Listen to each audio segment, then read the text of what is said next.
கர்த்தருக்கு ஸ்தோத்திரம். கர்த்தருடைய நாமம் மகிமைப்படுவதாக. கன்மலையே கர்த்தாவே, நீ செய்த நன்மைகள் ஆயிரம், அதை எண்ணியே நன்றி சொல்வே, உம்மை என்றும் துதித்திடுவே.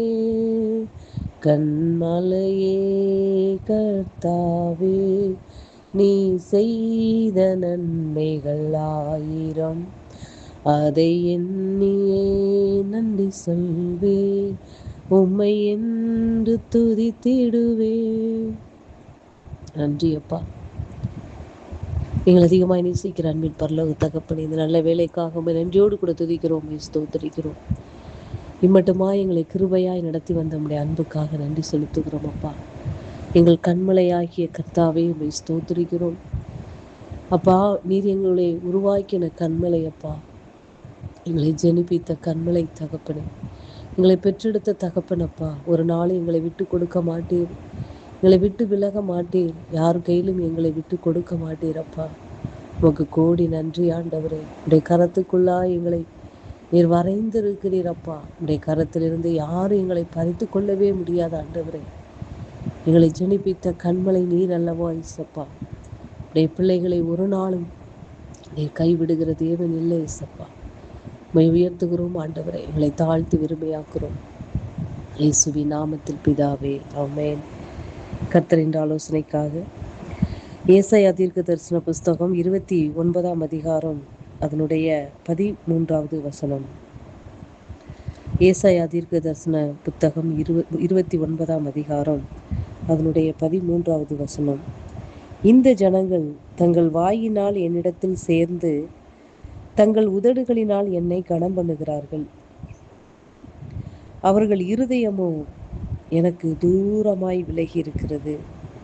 அவர்கள் எனக்கு பயப்படுகிற பயம் மனுஷராலே போதிக்கப்பட்ட கற்பனையாய் இருக்கிறது. கர்த்தருடைய நாமம் மகிமைப்படுவதாக. இந்த ஜனங்கள் என்று கர்த்தர் யாரை குறிக்கிறார் என்றால், இஸ்ரவேல் ஜனங்களை பார்த்து சொல்லுகிறார். இது ஏசாயா தீர்க்கதரிசியின் மூலமாக உரைக்கப்பட்ட வார்த்தை. இந்த வார்த்தை இன்றைக்கு உள்ள ஜனங்களுக்கும் தான் பொருந்தும். இந்த ஜனங்கள் தங்கள் வாயினால் என்னிடத்தில் சேர்ந்து தங்கள் உதடுகளால் என்னை கனம் பண்ணுகிறார்கள். அப்படி என்றால், இப்போது இருக்கிற ஜனங்கள் தங்கள் வாயினால், அதாவது வேதத்தில் உள்ள வார்த்தைகளை வாயினால் வாசிக்கிறார்கள், தங்கள் உதடுகளினால் என்னை கனம் பண்ணுகிறார்கள், ஆராதிக்கிறார்கள். உதடுதான் ஆராதிக்கிறது, பாட்டு பாடுகிறது, துதிக்கிறது, ஸ்தோத்திரம் பண்ணுகிறது. ஆனால் அவருடைய இருதயமோ என்னை விட்டு தூரமாய் இருக்கிறது என்று சொல்லுகிறார். அன்பு பிள்ளைகளே, எவ்வளவு ஒரு பரிதாபமான ஒரு சம்பவம், பரிதாபமான நிலை இன்றைய மக்களுக்கு. கர்த்தர் அதைத்தான் இன்றைக்கு உரைக்கிறார். அன்பு பிள்ளைகளே, என் ஜனங்கள் என்னை என்ன செய்கிறார்கள்? உதடுகளினால் என்னை வாசித்து வாயினால் என்னை கனம் பண்ணுகிறார்கள். சும்மா நம்ம சொன்னா வாயிலே வடை சுடுவாங்க என்று சொல்லுவாங்க.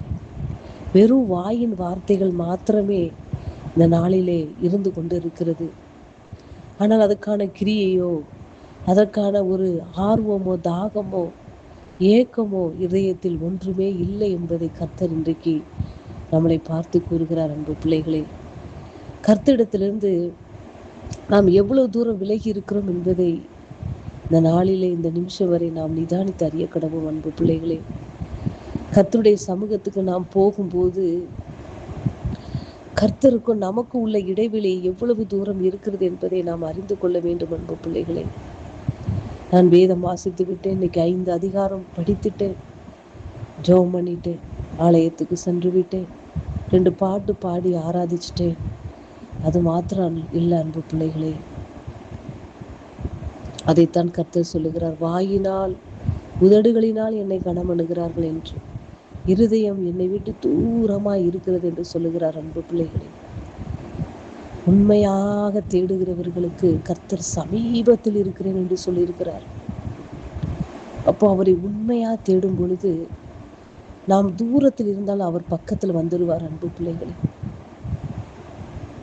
நாம் உண்மையா அவரை தேடும் பொழுது, நம் இதயம் அவரை வாஞ்சிக்கும் பொழுது, நாம் அவரை விட்டு தூரமா இருந்தா கூட அவர் நம்மளை கிட்ட வந்துருவார், நம்ம சமீபத்தில் வந்துருவார். அன்பு பிள்ளைகள்,